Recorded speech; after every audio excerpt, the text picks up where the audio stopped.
It's the movie where the actor and director broke their whole hand, 2 broken toes, they tore their shoulder, and they also got an eye infection during the process of filming this movie. That's right, it is The Monkey Man. We've seen it, let's talk about it. So The Monkey Man stars Dev Patel, who also directs it. It's his first movie he's ever directed, and essentially follows a young man who has some very serious childhood trauma and goes on this whole revenge plan to take down this corrupt society that kind of took everything from him.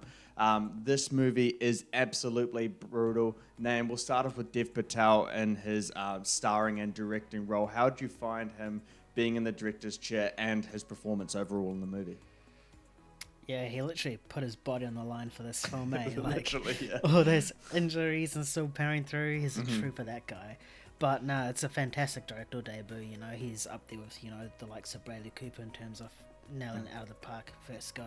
Yeah. He seemed to have incorporated his Indian roots. He's Indian, and this film is very heavily relied on that culture, and not in terms of the actor as well, but the city and where it's placed and the themes that it takes from that as well. So it's nice to see that he, incorporated what he grew up with into his first film, making it a little bit more comfortable for him to make the direction. And his acting as well is absolutely fantastic. He's a great actor, and the fact that he could pull this off, both acting and directing, is awesome. You could just really feel his trauma with his past and his anger and his happiness and sadness and everything. So, and you could probably see when he actually broke all those bones as well. Yeah, man. Oh, man, this movie is absolutely ruthless. I'm very much like you on the same opinion about Dev Patel. What he's done here is just an absolute phenomenal job. One, it's his first time directing, and that's hard enough to really nail altogether. I think he still has a bit of a way to go when it comes to, structure and pacing. I found those a little bit inconsistent throughout the movie.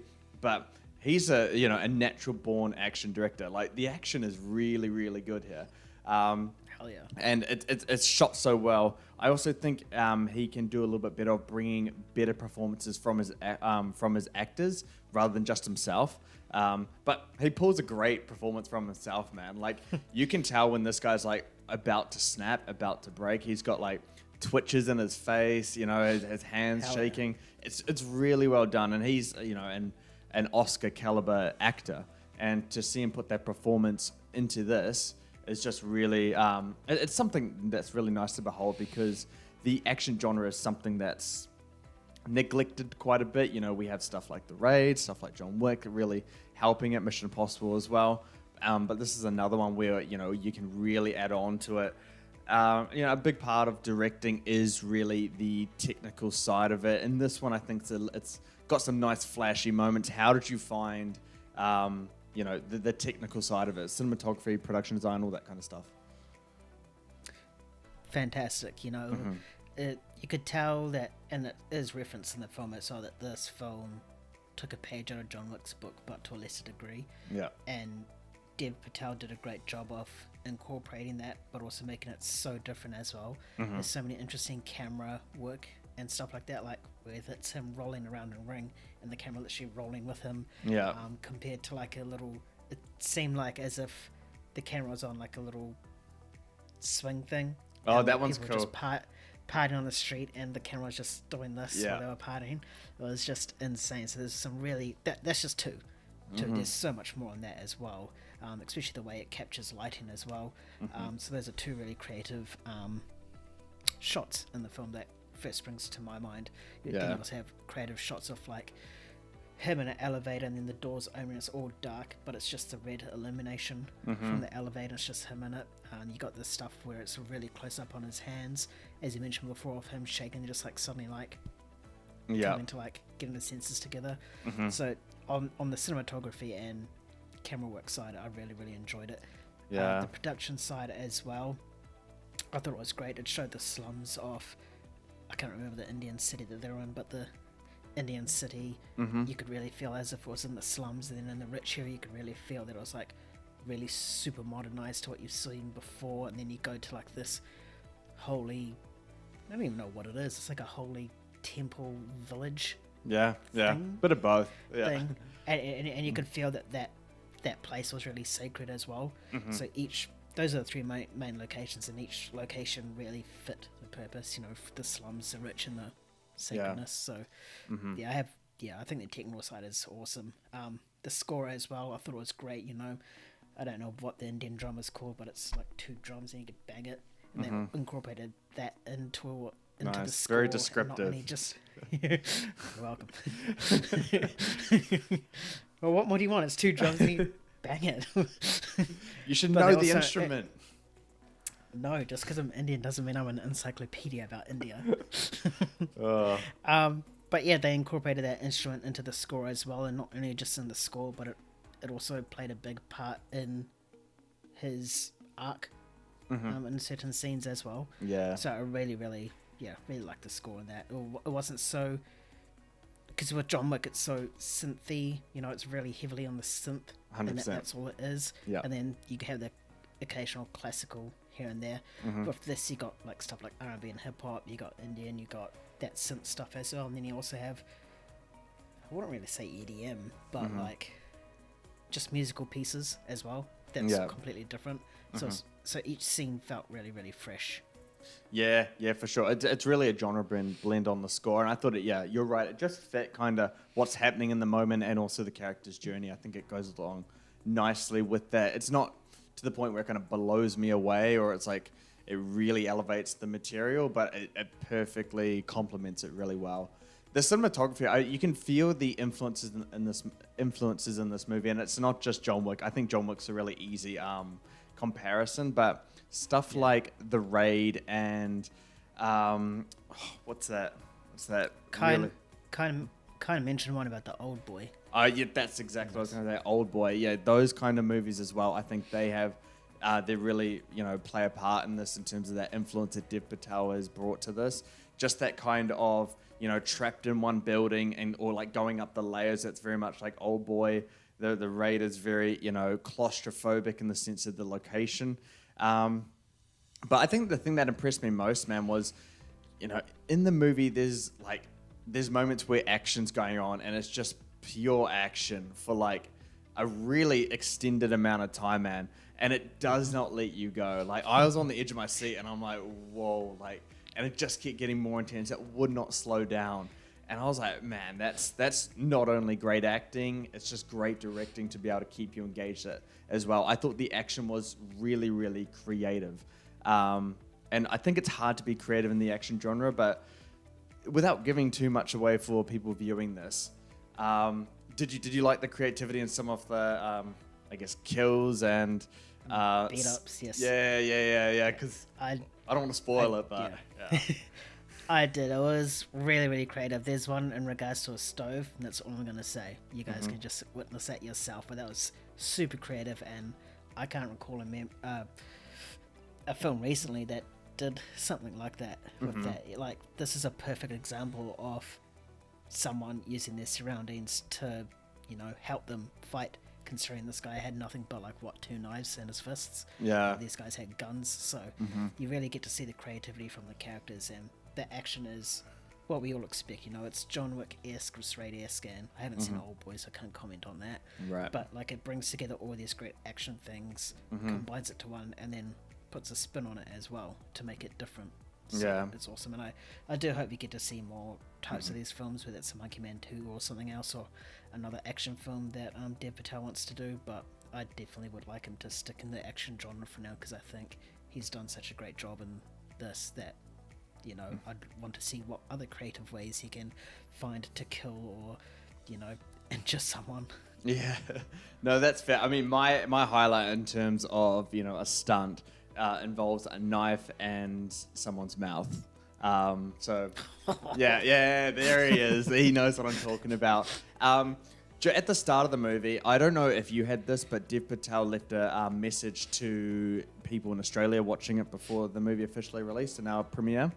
And he said at the end of it, he's like, "Oh, good luck." Then my girlfriend turns to me, she's like, "What do we need luck for?"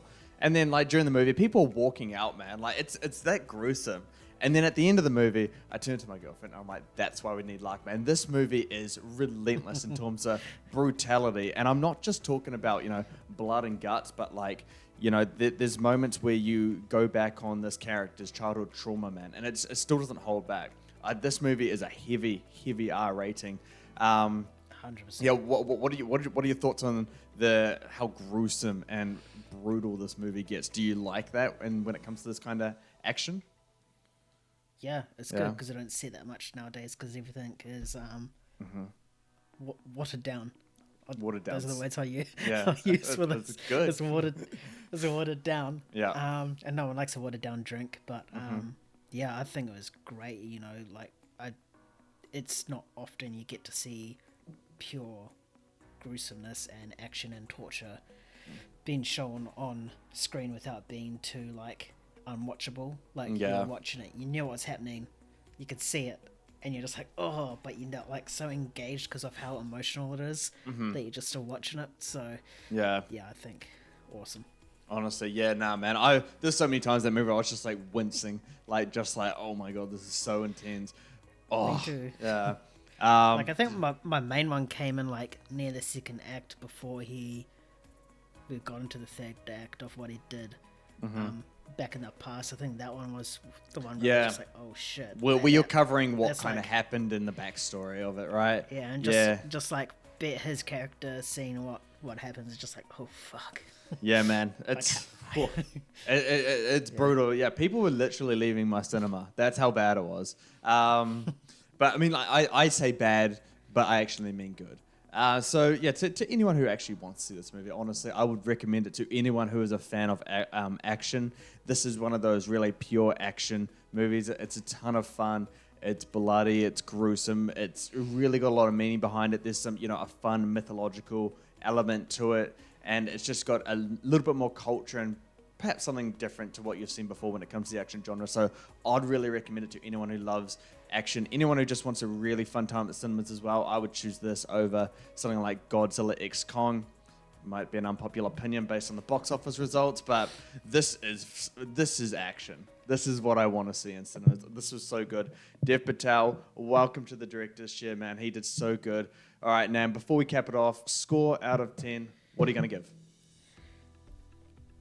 I'll give it a 7.8. The only thing that's holding me back from giving it an 8 is the main villain. He wasn't really fleshed out then enough, and as you touched upon before, the supporting cast didn't really get as much limelight as he did. Yeah. But I think if they can nail those elements, it would be great. But 7.8 for me. Yeah. Now thinking of that, there are some characters where there's some open-endedness to those characters, which I don't know why they were really kind of opened or they started to be explored in any significant way without kind of capping off that character's arc. So yeah, I do agree in that sense. I'm actually going to go 7.6 for me, and I'll dial it back just a little bit from you because I did think the pacing and the structure was a little bit inexperienced. I could see that Dev Patel wasn't quite experienced with that, and that's just because the action is really so intense, and then it grinds to a halt for a good while before it kind of ramps back up again. I'd just rather a little bit more consistency across the film to have a more engaged and invested experience from me. So yeah, that is basically our review for Monkey Man. We clearly both loved it. It is a great way to kick off April for us. I know this movie comes out in cinemas, at least for Australia and New Zealand, tomorrow, and probably Friday for you Americans out there or the rest of the world. But definitely go see this one. Give Dev Patel the chance. He literally put his body on the line for this. Look at what I said at the start of the review, broken toes, hands, all that kind of stuff. You owe it to him to see this. It is really, really good. Otherwise, you guys know what to do. You can find us anywhere on social media, Twitter, Instagram, all that stuff. If you want to listen to our podcast instead of watching us, I understand. I get that. Just go to Spotify, Apple Podcasts, or wherever you pod from. And we'll see you on, is it Friday we're doing our podcast, Nan? Is that the... We're doing it Yes, Friday. it is, because I've got Civil War tomorrow, which I'm super excited for. Oh, yes. I'm very jealous. I get that next Tuesday. So, yeah, Nain is booked out tomorrow to see a good movie as well. But we'll bring that review to you guys as soon as we can. Nain might have to solo it. We'll have to see. But otherwise, we'll do our podcast on Thursday. So, we'll see you then. Thank you so much for tuning into this review of Monkey Man. And if you do go see it, drop a comment down below or let us know some other way on how you felt about it. And we can have a discussion from them. Anyway, everyone, keep bringing the hype. Peace. See ya.